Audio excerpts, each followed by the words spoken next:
ప్రేక్షకులకి నమస్తే. Thank you chief guest for being here tonight. Bapu అనే సినిమా నా కెరియర్లో నేను ఎప్పుడు నా లైఫ్లో మర్చిపోని ఒక ప్రాజెక్ట్ ఇది. ఎందుకంటే ఫస్ట్ టైం నా బాపు నాకు ఫోన్ చేసి చాలా గర్వంగా ఉన్నాను, ఈ సినిమా నువ్వు చేసావు, ఈ సినిమాని నువ్వు సెలెక్ట్ చేసుకున్నావు కాబట్టి I feel very very proud of you అన్నారు. అలాంటి మాటలు నిజంగా it's very rare that he says those words. ఎందుకంటే అంటే మనం కమర్షియల్గా చేసే సినిమా, గ్లామరస్గా చేసే సినిమాలు పక్కన పెడితే పల్లెటూరు సినిమా చెయ్యాలి. బికాస్ సిటీ అనేది ఒక శరీరం అయితే పల్లెటూరు దాని soul. So every actor has to do role. ఒక పల్లెటూరు కథ చెయ్యాలి, అప్పుడే నువ్వు ఒక Indian actor, otherwise you are not an Indian actor అని చెప్పే మా బాపు. First of all, my biggest thanks to my Bapu for allowing me to be an actor. Allowing is a very big word in India because the choice for a woman to be an actor in India is very tough. మాకు IAS IPS కూడా crack చేసుకోవచ్చు, కానీ అమ్మ నాన్నల్ని ఒప్పించడం, మా చుట్టాలు ఉన్న వాళ్ళని ఒప్పించడం చాలా కష్టం. అలాంటప్పుడు ఒక 10 years బ్యాక్ నేను వేరే ఊరికి వచ్చి షూటింగ్ చేస్తున్నప్పుడు మా నాన్నకి ఎంతో భయం ఉండే. అంటే రాత్రంతా నిద్రపోయేవారు కాదు. యూస్ టు ఆయన నాకు ఒక్కసారి కూడా ఫోన్ చేసి ఏంటి ఎక్కడున్నావు, పర్లేదా, అంత సేఫా అని ఆ భయాన్ని నాకు తగలకుండా చూసుకోవడం. చాలాసార్లు నిద్రపోకుండా, నేను నైట్ షూటింగ్ వెళ్తుంటే నిద్రపోకుండా ఉండడం, ట్రావెల్ చేస్తుంటే. సో ఆ భయంతోనే ఉండి ఒక్కసారి కూడా నాకు చెప్పలేదు, నాకు చాలా భయంగా ఉంది, నువ్వు ఇదంతా ఆపేసేయని ఒక్కసారి కూడా నాకు చెప్పలేదు. ప్రతిరోజు జస్ట్ ఒక మెసేజో ఫోన్ చేసి ఐ హోప్ యూర్ ఓకే అంటారు అంతే.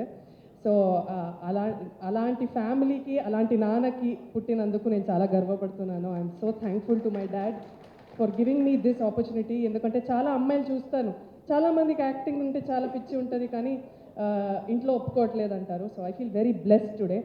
బాపు అనే సినిమా నా కెరియర్లో అంటే బిఫోర్ బాపు ఆఫ్టర్ బాపు అని ఉంటుంది. ఇంతవరకు కామెడీ అంటే చిన్న రోల్స్ చేసే నాకు ఇలాంటి క్యారెక్టర్ నువ్వు చేయగలుగుతావు అనే ఒక పెద్ద భరోసా ఇచ్చిన దయా గారు, కామ్రేడ్ ఫిల్మ్ ఫ్యాక్టరీ ప్రొడ్యూసర్ మన రాజీ గారు, thank you sir, thank you. I cannot thank you enough for giving me this role. నన్ను నేనే ప్రూవ్ చేసుకోవడానికి ఇది ఒక మంచి ఫిల్మ్. ప్లీజ్ ఇది థియేటర్కి వెళ్ళి చూడండి. I'm extremely blessed to have acted with Brahmaji sir. First day నేను షూటింగ్ వచ్చాక చాలా గ్లామర్గా ఉంది అమ్మాయి, చాలా కమర్షియల్గా ఉంది, సరిపోవట్లేదేమో అన్నారు. అది నేను ఛాలెంజ్గా తీసుకున్నా. ఫస్ట్ డే అలా ఉన్నా, కానీ కొంచెం డల్ మేకప్ అంతా వేసుకున్నాక ఇంకా ఆయన కన్విన్స్ అవ్వలేదు. ఒక 3-4 days తర్వాత అంటే పొలాల్లో మనం షూటింగ్ చేస్తుంటే అంబ్రెలా తీసేయి అని చెప్పి అట్లానే ఉండిపోయా. ఒక 12 hours 13 hours I was just standing under the sun to make sure I tan fully and I convince him. ఆయన్ని కన్విన్స్ చేయడం నాకు first project. And I think on the last day he said you done a good job అన్నారు. So thank you sir for accepting me to be your daughter. And Aamani ma'am, legendary actress, such variety roles and such a versatile actress. తను కూడా ఒక సీన్లో నన్ను కొట్టేలాగా ఒక scene ఉంటుందన్నమాట. తను ma'am చాలా క్యారెక్టర్ లోపే స్కిన్ ఆఫ్ ద క్యారెక్టర్కి అంతా వెళ్ళిపోయి పట్టుకొని కొట్టింది.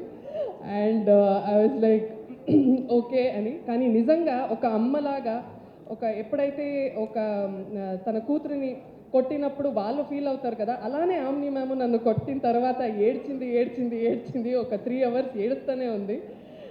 But I had such a wonderful time acting with them. అంటే we became like theater artist అక్కడ. అందరూ అక్కడికి వచ్చి we were rehearsing the scene and ఊర్లో ఉన్న వాళ్ళందరూ అక్కడ మమ్మల్ని చూడడం చాలా నేర్చుకున్నాను నేను. సో ఈ పల్లెటూరులో ఈ సినిమా చేయడం, మనకి అన్నం పెట్టే భూమికి ఇది ఒక చిన్న ఈ సినిమాని అర్పిస్తున్నాం అంతే. It's a very big opportunity for me. Thank you so much. ఈ సినిమాని థియేటర్లో చూడండి. నచ్చితే అందరికీ చెప్పండి, నచ్చకపోతే మాకు మాత్రం చెప్పండి. Thank you so much. Thank you, Adanya. Thank you so much. And my